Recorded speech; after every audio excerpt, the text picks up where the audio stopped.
우크라이나와 러시아 전쟁이 시간이 갈수록 러시아의 유리한 쪽으로 나아가고 있습니다. 중동 전쟁이 발발하면서 미국의 군사적인 지원과 유럽의 지원이 거의 끊겨지고 있습니다. 그런데 이러한 내적인 상황보다 우크라이나에게 더 안 좋은 일은 최근에 고위 공직자들의 부패가 드러났기 때문입니다. 이 박격폭탄 100만 개를 구입하는 것으로 535억 원의 지출이 있었는데 폭탄이 없는 겁니다. 알고 보니까 몇몇 고위 공직자들이 그 돈을 사적으로 빼돌린 거예요. 그렇지 않아도 미국과 서방의 군사적인 지원이 줄고 있는 상황인데 이런 비리까지 터지니까 우크라이나 상황이 더 어려운 겁니다. 우크라이나 공직자들 안에 이런 일이 일어난 이유는 국민들이 한마음이 되어서 전쟁에서 승리하자 하는 정신이 약해졌기 때문입니다. 오늘 말씀에서 북이스라엘과 유다의 종교 지도자들의 이 타락을 살펴볼 텐데 그 원인이 하나님의 말씀에 대한 마음이 떠났기 때문입니다. 한 달 반 정도 히브리서 11장에 대한 믿음에 대한 말씀을 살펴봤는데 이사야서 말씀을 그동안 살펴보지 못했습니다. 그동안 이사야서 그 13장에서 그 27장까지 어떤 내용이었는가 하면 몇몇 나라들과 열방들에 대한 하나님의 통치와 심판을 살펴보았고 오늘 말씀이 포함된 28장부터 33장까지는 북이스라엘과 유다로 다시 돌아와서 그들의 죄악에 대한 심판과 구원을 살펴보게 됩니다. 오늘 살펴볼 말씀은 28장 1절에서 13절까지인데 두 가지를 생각해 보겠는데요. 하나는 이 에브라임의 심판과 남은 자들의 구원을 다루고 다른 하나는 유다 종교 지도자들의 죄악과 그 원인을 살펴보겠습니다. 에브라임은 그 이스라엘 그 12지파 가운데 하나인데 이 북이스라엘의 10지파 중에서 대표적인 지파로서 이 에브라임 하면 북이스라엘을 가리키기도 합니다. 이사야는 이 교만과 이 번영으로 이제 교만해졌고 그 하나님보다 강대국을 더 의지하는 에브라임에게 이제 망할 것을 예언을 이제 이사야가 이제 했지만 에브라임은 회개하지 않다가 결국 아수르에게 망하게 됩니다. 유다는 하나님 말씀대로 에브라임이 망하는 것을 옆에서 이제 다 봤어요. 그런데도 유다는 회개하지 않고 에브라임이 가는 길을 똑같이 따라가게 됩니다. 하나님의 말씀은 말씀이고 현실은 현실이라는 겁니다. 에브라임은 하나님 말씀에도 말씀이고 현실은 현실이고 그러면서 현실에 따라서 이제 따라갔던 겁니다. 이사야가 전하는 하나님의 말씀을 우습고 가볍게 여기며 조롱을 하는 거예요. 유다도 결국 그 에브라임과 같이 망하는 길을 이제 가는 겁니다. 이사야 당시나 오늘이나 이제 믿는 자들에게는 이 현실에서 이 돈이냐 말씀이냐, 힘이냐 믿음이냐, 눈에 보이는 것이냐 보이지 않는 은혜냐, 어느 것이 참되고 어느 것을 붙들어야 하냐, 이게 실제적이고 심각한 고민이었습니다. 이사야 당시나 오늘이나 이 현실 가운데서 현실이냐 아니면 말씀이냐 아니면 돈이냐 아니면 믿음이냐, 뭐가 참되고 뭘 붙들어야 되냐, 이건 현실적이고 실제적인 고민이에요. 근데 에브라임은 이제 그 현실에 따라서 갔고 유다도 이제 현실에 따라서 간다는 겁니다. 그럼 오늘 우리는 뭘 따라가야 될 건가? 실적이고 심각한 문제, 심각한 고민입니다. 이게 쉽지가 않아요. 쉽지가 절대 쉽지 않습니다. 먼저 이 교만한 에브라임의 패망을 살펴보겠습니다. 1절에서 4절까지 한 절씩 교독 읽겠습니다. 에브라임의 술 취한 자들의 교만한 면류관은 화 있을진저 술에 빠진 자의 성 곧 영화로운 관같이 기름진 골짜기 꼭대기에 세운 성이요 쇠잔에 가는 꽃 같으니 화 있을진저.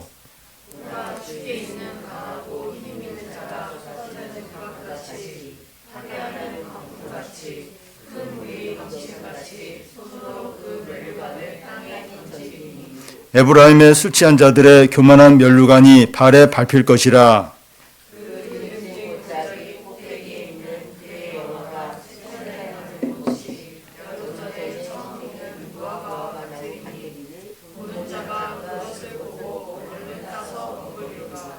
예.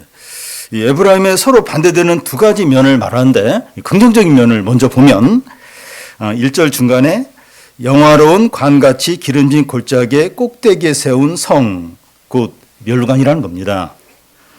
에브라임 곧 북이스라엘의 이제 수도가 이제 그 사마리아인데 이 사마리아는 기름진 평화지대 우뚝 솟아있는 위치에 있는데 지중해가 바라보이는 위험 있는 성이었다고 합니다. 이 사마리아가 가장 번성할 때가 이제 아방의 아버지 오므리가 이제 다스릴 때인데 군사적으로나 경제적으로나 외교적으로 최고의 이 번영과 명성을 이제 얻었어요. 그래서 그 당시 그 오므리가 다스릴 때 그 당시 외국에서 이스라엘을 가리킬 때 오므리의 집이라고 부를 정도로 대단하고 화려한 그런 곳이 사마리아였습니다. 에브라임의 다른 한 면은 그 1절에 보면 술에 빠진 자의 성이라고 하고 그 3절에 보면 에브라임의 술 취한 자들이 나옵니다. 에브라임을 외부에서 볼 때 너무나 화려하고 대단한데 성 안에 들어가 보니까 사람들이 다 술에 취해 있다는 거예요. 이 성 안에 있는 사람들이 이제 술에 취해 있는 것은 에브라임의 화려하고 또 번영하고 또 명성과 관련이 있습니다. 3절에 그 에브라임의 술 취한 자들의 교만한 멸루관이라고 하는데 이 사람들이 교만하게 술에 취해 있는 겁니다. 자신들의 부와 명성과 번영에 도취되어서 술에 취하는 거예요. 우리는 대단해. 우리는 최고야. 이러면서 그냥 너무 이렇게 도취에 빠져서 그냥 술에 그냥 취해 있는 겁니다. 하나님의 백성이라고 하는 자들이 이런 상태에 있는 겁니다. 하나님께서 그들에게 어떻게 하십니까? 그러니까 자신의 번영과 명성과 인기 때문에 너무 대단하다 이러면서 그냥 술에 취해 있는 거예요. 하나님 백성이라는 자들이 이러는 겁니다. 하나님 이들에게 어떻게 하십니까? 2절 앞에 보면 하나님께서 강하고 힘 있는 자를 그들에게 보내어 쏟아지는 우박같이 파괴하는 강풍같이 큰 물이 넘친같이 주의 손으로 그 멸류관을 땅에 던지신 겁니다. 또 3절에 보면 그 멸류관이 발에 밟을 것이라 이렇게 하고 그러니까 사마리아 성이 시들어서 떨어져 버리는 꽃과 같이 된다는 겁니다. 그러니까 꽃이 한 2주 3주 지나면 시들어서 떨어지잖아요. 이 사마리아, 이 에브라임의 명성이 너무 대단한데 시들어 떨어진 꽃처럼 된다는 겁니다. 멸류관 같은 사마리아 성이 얼마나 위험한 상태에 있는가 하면 처음 익은 무화과 열매를 제일 먼저 보는 사람이 얼른 따서 먹어버리는 것과 같다는 겁니다. 그러니까 무화과 열매가 처음 열렸을 때 반갑죠. 주인이 없어요. 그럼 누구든지 그걸 따서 이제 먹으려고 하죠. 이 사마리아 에브라임이 그렇다는 겁니다. 막 처음 익은 그 주인 없는 열매처럼 서로 따서 그냥 이렇게 먹어버릴 수 있는 그런 아주 위험한 그런 상태에 있다는 겁니다. 이런 상황을 보면 그 1절에 화 있을지저 두 번씩이나 이제 외치고 있는데 아이고 하는 장례식의 용어입니다. 아이고 어떻게 하나 하면서 탄식하는 거예요. 그 화려하고 대단한 에브라임이 그렇게 그 멸류관 같은 게 땅에 짓밟히는 거예요. 한순간에 시들어 떨어지는 꽃과 같이 되고 그러니까 처음 익은 열매, 주인 없는 열매를 사람들이 얼른 따먹듯이 그렇게 이제 에브라임이 그렇게 된다. 아이고 어떻게 하나. 아이고 어떻게 하나. 화 있을지 아이고 하는 탄식하는 겁니다. 유명했고 인기가 있었고 번영했고 가냈는데 한순간에 멸류관이 바닥에 내동정이 젖이고 발에 밟히는 겁니다. 누가 이렇게 해요? 누가 이렇게 그 잘 나가는 에브라임을 누가 이렇게 합니까? 하나님이 손으로 쏟아지는 우박같이 파괴하는 강풍같이 큰 물이 넘친같이 멸류관 같은 에브라임을 바닥에 내동댕이 치신 겁니다. 폭우도 엄청난 폭우, 이 우박도 엄청난 막 그 쏟아져서 그냥 그 멸류관을 발에 밟히도록 그렇게 한순간에 그냥 하나님이 그렇게 손으로 해버리신 겁니다. 어떻게 하다가 에브라임이 이렇게 됐습니까? 자기들의 군사력과 명성과 경제력을 믿었던 겁니다. 그것만으로 좀 불안하니까 그 당시 강대국인 아수르와 애굽을 의지하는 거, 동맹을 맺으면서 의지하는 겁니다. 하나님을 의지하는 게 아니라 아수르 아니면 애굽을 이제 딱 가장 강대국과 동맹을 맺은 겁니다. 하나님이라는 요소만 빼놓고 모든 것을 완벽하게 다 갖춘 거예요. 그러니까 뭐 교만한 거죠. 강하고 힘도 있고 또 강대국, 그 당시 최고의 강대국과 동맹도 맺고, 이거 부족함이 없는 거예요.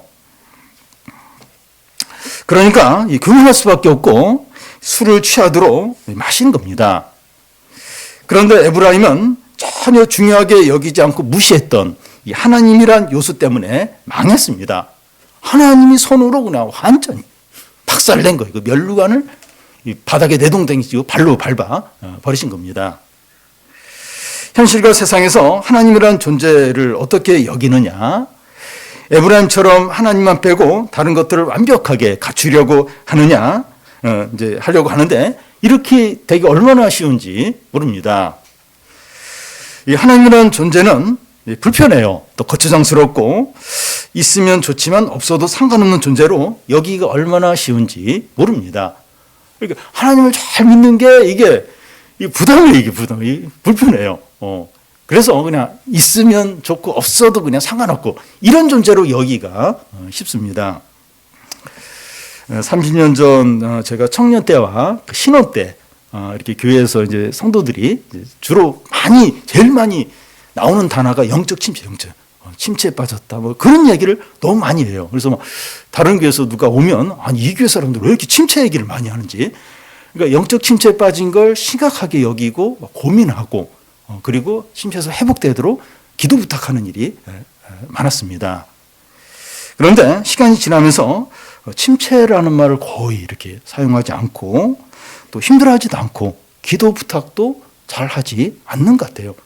저 자신도 이렇게 이걸 덜 심각하게 여기고 저도 이렇게 누구한테 부탁을 할 수 있는데 잘 부탁을 안 하는 것 같아요. 그리고 그런 부탁을 이렇게 받은 적도 드물고, 그러니까 영적 침체란 말을 잘 사용 안 하고 또 그런 상태에 빠져서 힘들어 하지도 않고 뭐 경제적인 거나 다른 어떤 것 힘들어 하는데 이 영적인 침체 이런 거에 대해서는 막 힘들어하지 않고 간절히 기도 부탁하지도 않고 어떤 그런 걸 이제 느끼게 됩니다. 하나님과 관계가 안 좋아도 힘들어하거나 두려워하지 않는 겁니다.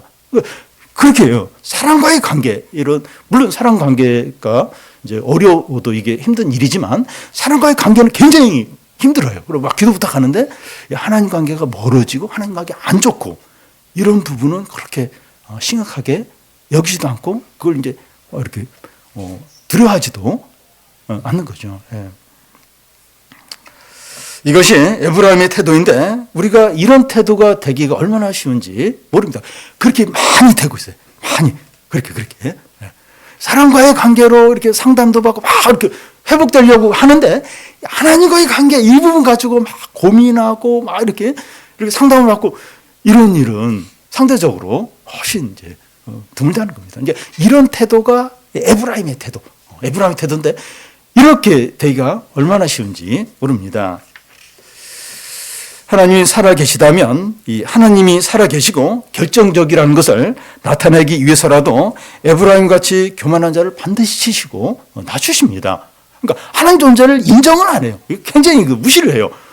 그러면 하나님이 살아계세요.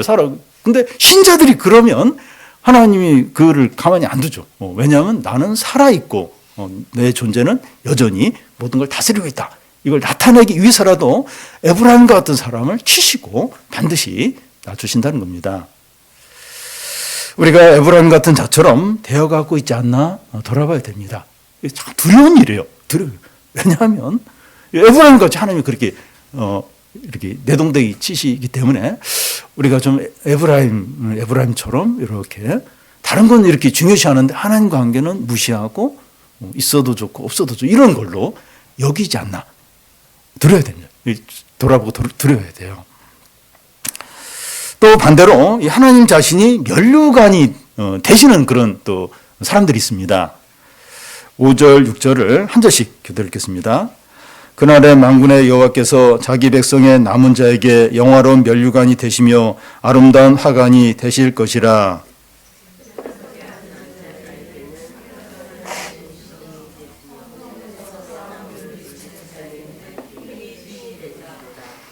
앞에서 그 에브라임의 술 취한 자들과 대조적으로 자기 백성의 남은 자들이 나오는데 이 남은 자들이 누구일까요? 북이스라엘이 아수르에 망하게 되는데 북이스라엘 백성 중에 남은 자를 가리킬까요? 아니면 유다 백성을 가리킬까요? 둘 다 이제 아닙니다. 둘 다 아니고 유다 백성 중에 바벨론 폴에서 돌아온 자들을 가리킵니다. 그들은 에브라임과 다르게 자랑하지 않고 교만하지 않고 눈에 보이는 것들을 의지하지 않고 하나님을 경외하는 자들입니다. 자기를 주장하거나 자기를 높이거나 자기 이익을 구하지 않습니다. 하나님은 이런 자들에게 어떻게 하십니까? 만군의 여호와께서 그들의 영화로운 면류관이 되시고 아름다운 화관이 되세요. 레인들은 자기 이제 기업이 없고 하나님이 그들의 기업인 것처럼 자기를 부인하고 자기를 낮추는 남은 자들에게 하나님이 그들의 자랑과 영광이 되십니다. 그러니까 자기를 부인하고 자기를 낮추고 하나님을 의지하는 이런 자들에게 하나님이 그들의 면류관이 되세요. 그들의 자랑과 영광이 이제 되신다는 겁니다. 그래서 자기 스스로 면류관을 쓰느냐 아니면 하나님이 그의 면류관이 되느냐, 일시적으로 빛나다가 바닥에 내동댕이 쳐지느냐 영원히 빛나는 면류관을 쓰느냐 하는 것은 우리의 믿음에 달려있습니다. 둘 중에 하나예요. 에브라임같이 교만과 욕심으로 스스로 면류관을 쓰는 거예요. 자기가 막 확보하고 안전책을 마련하고 그래서 스스로 면류관을 쓰고 막 자랑하고 그걸 의지하고 스스로 면류관을 쓰느냐 아니면 자기를 부인하고 자기를 낮추고 주님을 전적으로 의지하고 자기가 없는 거예요. 주님께 전적으로 맡기고 그래서 하나님이 그의 면류관이 되느냐 둘 중에 하나. 그건 우리의 믿음에 달려있는 겁니다. 스스로 면류관을 쓰느냐 아니면 하나님이 나의 면류관이 되느냐 이거 우리의 믿음에 전적으로 달려있습니다. 이 만군의 하나님이 그들의 면류관이 되신 것이 어떻게 이렇게 나타납니까? 재판석에 앉은 자에게 정의와 통찰력을 주시고 성문에서 싸우는 자에게 힘과 용기를 주어서 이기게 하시는 겁니다. 하나님이 면류관이 되어주신 사람들 가운데 정의가 실현돼요. 그래서 평화롭게 지내고 이 악하고 강한 자들을 물리쳐서 안전하고 축복을 누리는 겁니다. 이 자기 스스로 면류관을 쓰면 다툼과 불의가 가득해요. 다 자기 면류관, 자기 자랑, 자기 어떤 욕심으로 막 이렇게 스스로 강하게 되고 이런 사람들이 모였으면 다툼과 불의가 가득하게 되죠. 근데 자기를 부인하고 자기를 낮추고 주님을 높이고 그래서 주님이 면류관이 되신 그런 사람들 가운데는 평안이 있어요. 정의가 있고 사람들을 살리죠. 살았어요. 그래서 교회 안이나 또 가정 안이나 우리 사회에서 하나님을 면류관으로 삼은 사람들이 막 많아질 때 진정한 어떤 평안이 있죠. 그리고 사랑이 넘치고 또 회복이 있고. 그러니까 이런 사람들이 점점 교회나 가정이나 우리 사회에 늘어나야 되죠. 다음은 그 유다 지도자들의 죄악과 그 원인이 무엇인가 하는 겁니다. 7절, 8절을 한 절씩 교도를 읽겠습니다. 그리하여도 이들은 포도주로 말미암아 엿거름치며 독주로 말미암아 비틀거리며 제사장과 선지자도 독주로 말미암아 엿거름치며 포도주에 빠지며 독주로 말미암아 비틀거리며 환상을 잘못 풀며 재판할 때 실수하나니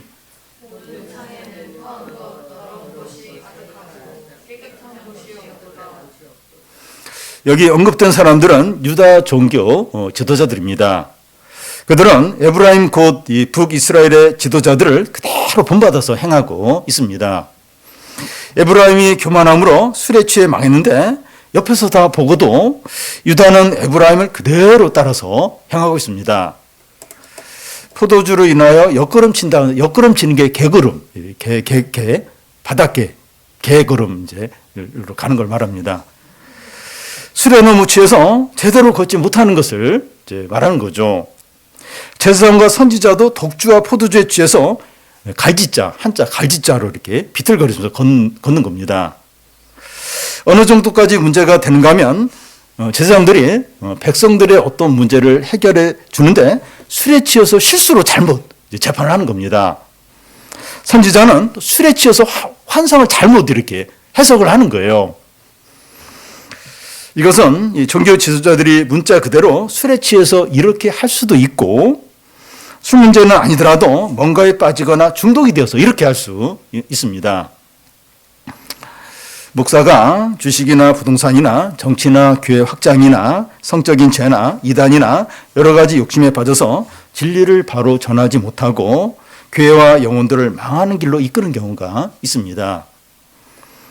한 예를 들면 20여 년 전인데요. 제가 살던 다세대 주택의 주인이 목사였어요. 목사였는데 그분은 저를 몰라도 저는 그분이 이제 알아요. 그분이 어떤 분인지 이제 알고 있었습니다. 그분은 목회를 하지 않고 교회 연합단체에서 어느 중요한 어떤 역할을 하는 분이었습니다. 그런데 이 부동산 중개업소들은 그분이 목사라는 걸 다 알아요. 다 알고.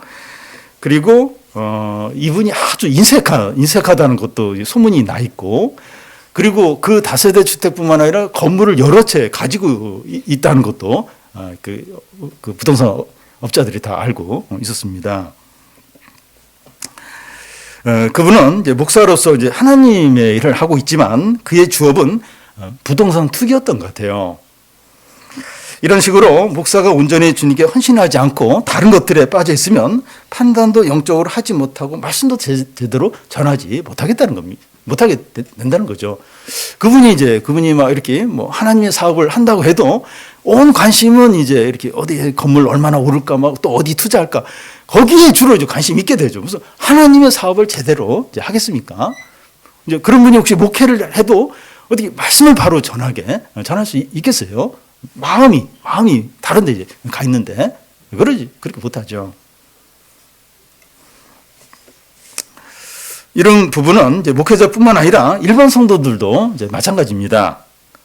술에 취하듯이 어떤 욕심에 사로잡히거나 뭔가의 마음을 빼앗겨 있거나 지배를 당하면 바른 사고를 하지 못하고 말씀도 들리지 않고 기도도 이렇게 할 수 없게 되죠.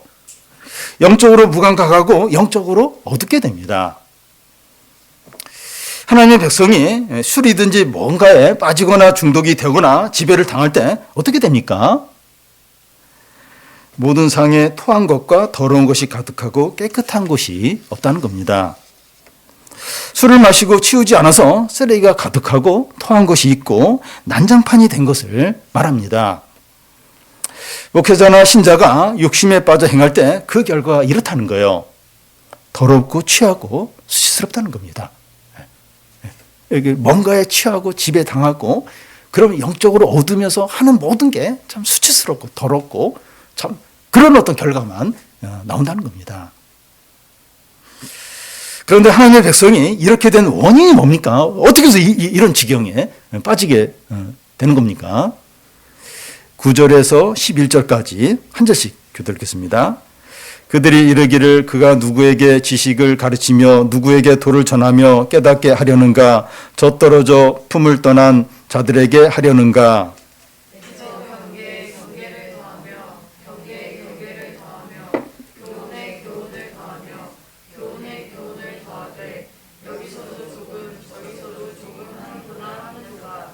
그러므로 더듬은 입술과 다른 방언으로 그가 이 백성에게 말씀하시리라. 예. 유대 지도자들이 그 이사야가 전하는 말씀에 대해서 말하고 있는 거예요. 그러니까 유다 종교 그 지도자들이 이사야가 전하는 말씀에 대해서 지금 이렇게 이제 평가를 이제 하고 있는 겁니다.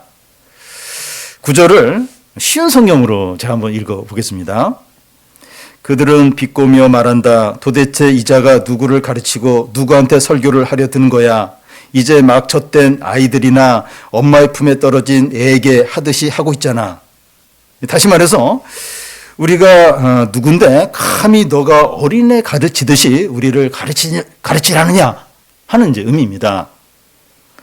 그 10절에 보면 경계에 경계를 더하며 경계에 경계를 더하며 교훈에 교훈을 더하며 교훈을 더하되 여기서도 조금 저기서도 조금 하는구나 하는데 이 부분을 이제 히브리어로 봐도 참 재밌습니다. 차우 라차우 차우 라차우 카우 라카우 카우 라카우 이런 식으로 이제 이렇게 말을 이제 반복하고 있는데요. 새번역 성경에서는 이걸 어떻게 이제 번역을 했는가 하면 한자 한자, 한절 한절, 한 장 한 장을 가르치려 한다는 겁니다. 지금 쉽게 말해서 어린아이들에게 말과 글을 가르칠 때 가나다라 마바사 이걸 하나하나 이렇게 가르치듯이 가르친다는 겁니다. 유대 그 제사장들과 이 선지자들은 이사야에게 자기들을 마치 어린아이 하듯이 가르치고 있다고 조롱을 하는 겁니다. 지금 그 이사야 선지자에게 그 유다 지도자들이 지금 우리를 애 취급하면서 가나다라 마바사 이렇게 한 절 한 절 그렇게 가르치고 있는데 이게 우리를 무시하는 거다 이러면서 이사야의 어떤 가르치는 말씀을 조롱하고 무시를 이제 하고 있는 거죠. 이제 우리식으로 좀 하면 말씀 하면서 말씀을 들어야 되고 말씀을 읽어야 하고 말씀대로 살아야 한다고 하는데 다 안다는 거예요. 다 하는 얘기라는 겁니다. 어린아이 같이 자꾸 반복해서 말하지 말라는 거예요. 말씀하고 다른 것 좀 이야기하라는 거예요. 말씀 지금 많이 들었다는 다 한다는 거예요. 다 한다는 거예요. 다 하는 얘기 그만하라는 거죠. 이런 말들은 하나님의 말씀을 가볍게 여기고 무시하고 조롱하는 거죠. 유다 종교 지도자들이 술이나 다른 것에 빠지게 된 이유가 이 하나님의 말씀을 소홀히 여겼기 때문입니다. 말씀에 대한 태도가 그의 신앙과 생활에 결정적인 영향을 줍니다. 하나님의 말씀을 귀하게 여기고 헌신적인 사람은 여러 가지 욕심에 깊이 빠지지 않습니다. 이사야가 전하는 말씀을 무시하는 자들이 어떻게 말씀을 다시 듣게 됩니까? 그러니까 이렇게 무시를 했어요. 이렇게 그게 다 애한테 가르치지 다 하는 건데 그걸 가르치지 않으면서 무시를 했어요. 안 들었어요. 근데 다시 이제 이 유다 이 지도자들이 다시 듣게 돼. 유다 백성 다시 듣게 되는데 어떻게 다시 듣게 됩니까? 더듬는 입술과 다른 방언으로 그가 이 백성에게 말씀하신다는 겁니다. 다른 방언으로 듣는다고 하는 것은 유다가 다른 나라의 포로로 끌려가는 것을 말합니다. 유다가 바벨론 포로로 끌려갈 때 바벨론 방언을 유다 백성들은 알아듣지 못해요. 막 바벨론어로 막 이렇게 못 알아듣어요. 못 알아듣습니다. 그들은 이 알아듣지 못하는 바벨론 방언을 들으면서 전에 이사야를 통해서 들었던 하나님을 다시 생각하게 된다는 겁니다.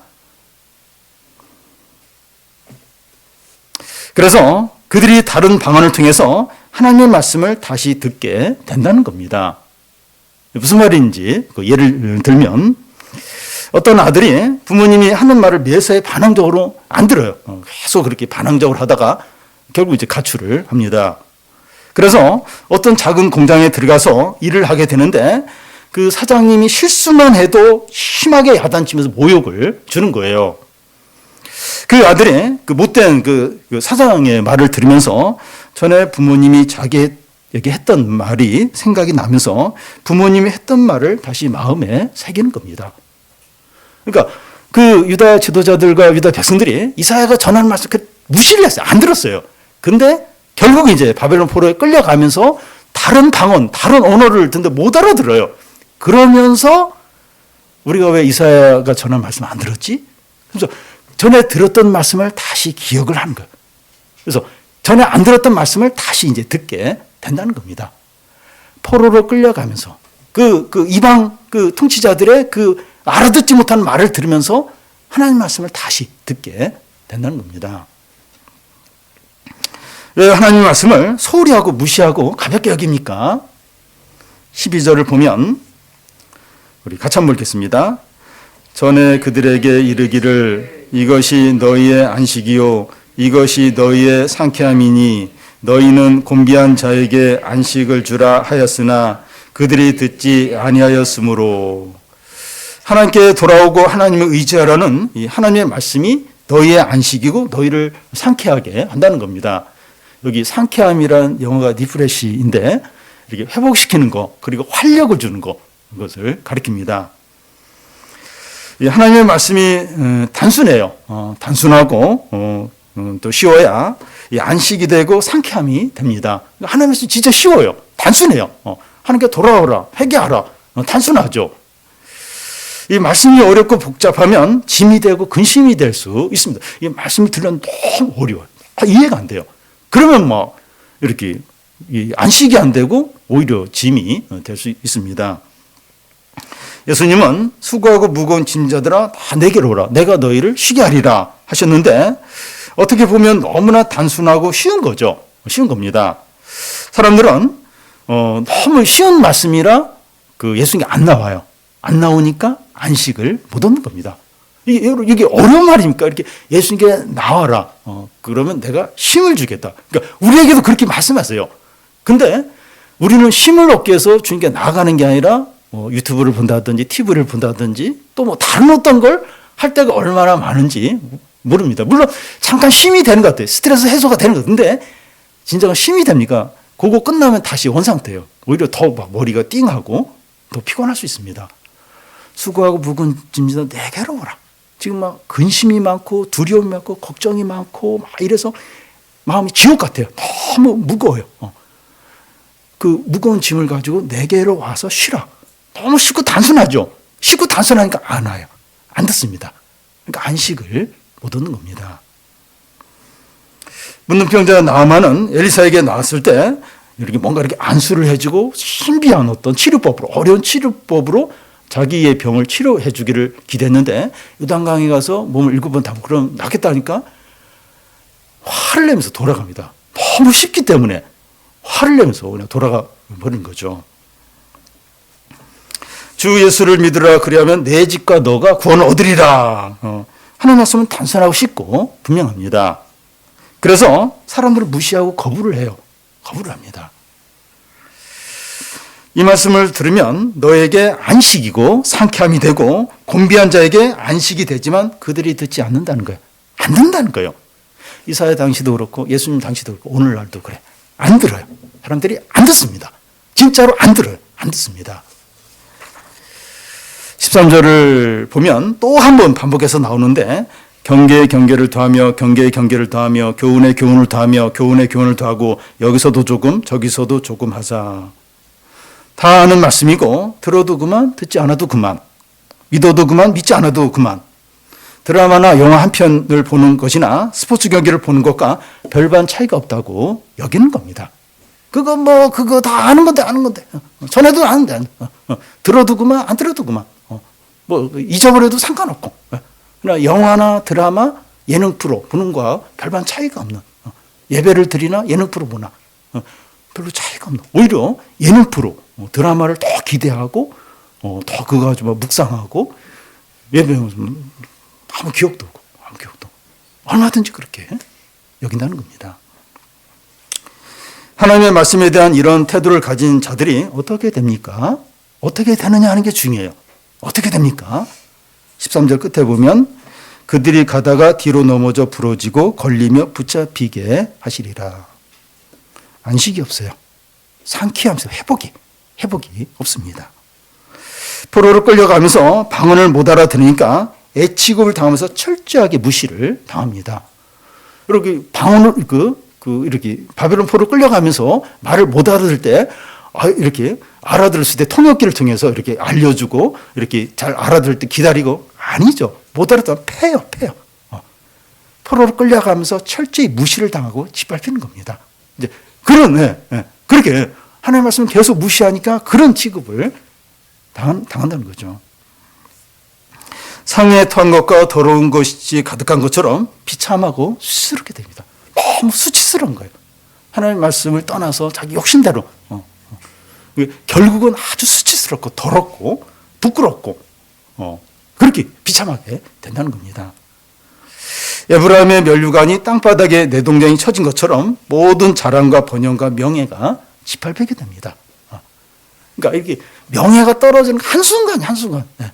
여러분 그 인기 그렇게 잘 나가는 인기 배우들, 스포츠 스타들, 또 고위 공직자들 한순간에 나락으로 떨어지고 그의 명예가 짓밟히는 한순간에 그렇게 되는 거예요. 에브라임의 그 면류관이 발에 밟히리라. 그렇게 되는 거예요. 하나님 말씀 계속 거부하고 무시하고 그렇게 이제 하면 그렇게 된다는 겁니다. 그의 인생의 길이 가다가 뒤로 넘어져서 부러지고 걸리며 붙잡히게 되니까 비참하고 공고하고 괴로운 겁니다. 삶이 그런 거예요. 삶이 계속해서 비참한 겁니다. 하나님은 자기를 존중하는 자를 존중하고 멸시하는 자를 멸시한다고 하셨습니다. 말씀을 멸시하는 것이 하나님을 멸시하는 것이기 때문에 하나님도 그를 멸시를 하십니다. 지금 우리에게 단순하고 쉽게 말씀을 들을 수 있을 때 겸손하고 간절하게 감사함으로 들어야 합니다. 지금 이 말씀을 소홀히 하고 무시하면 다른 방언을 듣게 되는데 무슨 말인가 하면 모든 것을 다 빼앗기고 바닥에 내동댕이 쳐져서 수치와 고통 가운데 듣게 됩니다. 그때 그런 말씀하셨지. 그때. 사람들에게 막 무시당하는 말, 욕을 먹고 막 이러면서 다시 말씀을 생각해요. 다른 방언, 그런 말을 들으면서 다시 말씀을 생각하는 겁니다. 다시 말씀을 생각하면서 그때 이제 듣게 된다는 겁니다. 지금 쉽게 이렇게 편하게 이렇게 들을 때 이 말씀을 안 들으면 그렇게 모든 걸 잃어버리고 내동댕이 처진 가운데 그때 이제 다시 이제 말씀을 듣게 됩니다. 요나가 이렇게 불순종해서 갈 때 그 이방인들, 그 선장한테 막 하나님 말씀을 듣잖아요. 너의 하나님을 찾으라 이러면서. 그러니까 다른 어떤 말을 통해서 하나님 말씀을 듣게 되는 비참한 거죠. 비참. 우리 스스로 이 욕심으로 면류관을 쓸 것인가? 에브라임처럼 스스로 욕심으로 막 면류관을 쓰고 막 자랑하고 그걸 의지하며 살 것인가? 아니면 하나님이 우리의 면류관이 되게 하실 것인가? 지금 믿음으로 반응하는 지금 믿음으로 반응하는 성도들이 다 되시기를 바랍니다.